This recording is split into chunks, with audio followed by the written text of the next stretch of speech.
Hey, hello guys, it's How to Tech Simplified back again with another easy tutorial, and today I'm going to show you how to get a free Echo starter pack for Wuthering Waves. It's a very easy process, so let's get straight into it. The first step that you want to take is actually opening up Games Launcher, the Epic Games Launcher.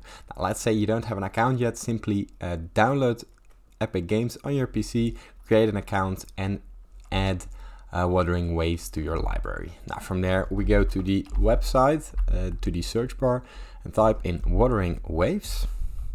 Now from here we have a lot of stuff to choose from. We're going to the add-ons, because in the add-ons, as you can see, there's the Echo starter pack. Now as you can see, it is free. Simply press get, and that's all you need to do. Now you can simply order it, and from there it will be ready in your game.